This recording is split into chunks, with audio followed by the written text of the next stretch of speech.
সকলোকে মই চেনেললৈ স্বাগতম জনাইছো। আজি পনীৰ ৰেচিপি এটা লৈ আহিছো, খুব সহজতে বনাব পৰাকৈ। বলক তেন্তে ভিডিঅটো আৰম্ভ কৰো। এয়া লৈছো পিয়াজ আৰু বিলাহী, গোটেইখিনি ভালদৰে মিক্সিত পিছি লম। প্ৰথমতে পিয়াজখিনি পিছি লম। এয়া হৈ গ'ল। তাৰপিছত এতিয়া বিলাহীখিনি তেনেকৈ পিছি লম। এতিয়া কেৰাহী এখন গৰম কৰি তাত মিঠাতেল দি দিছো আৰু পনীৰখিনিত অলপ হালধি সানি লৈছো। প্ৰথমতে পনীৰখিনি আমি ফ্ৰাই কৰি লম আৰু জুইটো আপোনালোকে মিডিয়াম ফ্লেমত ৰাখিব, নহলে তলফালে লাগি ধৰিব পাৰে। আৰু লাহে লাহে এনেকৈ লৰাই থাকিম।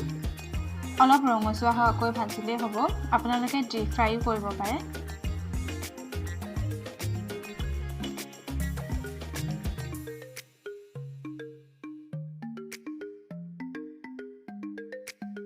এয়া দেখিছে পনীৰখিনি অলপ ৰঙচুৱা হ'বলৈ ধৰিছে। হ'ব, মই ইমানখিনিতে নমাই থৈ দিম।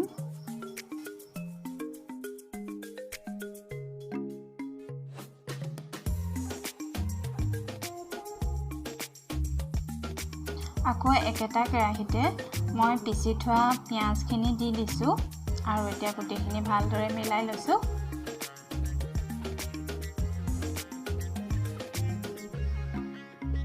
পিয়াজখিনি অলপ ৰংটো সলোৱালৈকে ভাজি থাকিম।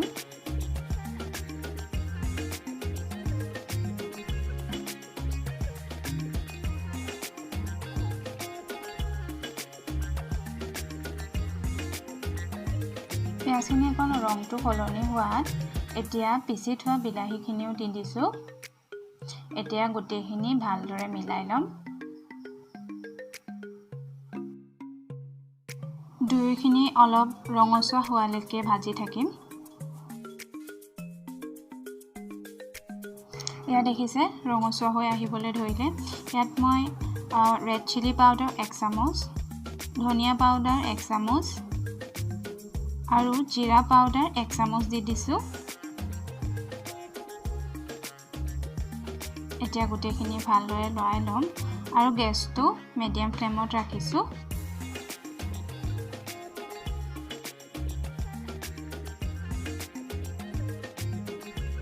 কালাৰটো চেঞ্জ হোৱালৈকে গোটেইখিনি ভাজি থাকিম।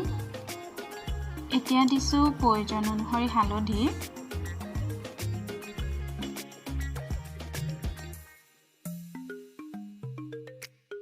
তেল এৰিবলৈ আৰম্ভ কৰিলে এতিয়া ইয়াত দিছো বাটাৰ 1 চামুচ। আপোনালোকে বেছি কম কৰিব পাৰে। এতিয়া গোটেইখিনি ভালদৰে মিলাই লৈছো। লগতে ইয়াত অলপ মই চেনিও এড কৰিছো। এতিয়া ইয়াত মই গৰম পানী দি দিছো। আপোনালোকে প্ৰয়োজন অনুসৰি গৰম পানীখিনি দি ল'ব, কিমানটো জোখত আপোনালোকে গ্ৰেভিটো ৰাখিব বিচাৰে। আৰু জুইটো এতিয়া হাই ফ্লেম কৰি দিব আৰু এইখিনি উতলিবলৈ দিম। গোটেইখিনি ভালকে উতলি হোৱাত এতিয়া ফ্ৰাই কৰি থোৱা পনীৰখিনি দি দিছো। সাৱধানে দিব যাতে পনীৰখিনি ভাঙি নাযায়। আৰু এতিয়া পনীৰখিনি লাহে লাহে ভালদৰে সাৱধানে লৰাই থাকিম।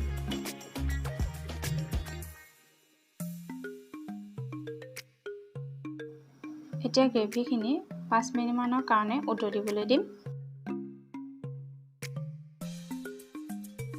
5 মিনিটমান হোৱাৰ পিছত এতিয়া মই দিছো আধা চামুচ গৰম মছলা,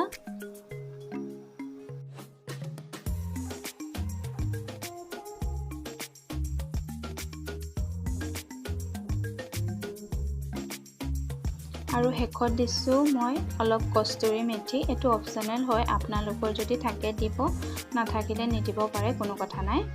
এতিয়া আকৌ গোটেইখিনি ভালদৰে লৰাই লৈছো আৰু আমাৰ পনীৰ গ্ৰেভি ৰেডি হৈ গ'ল।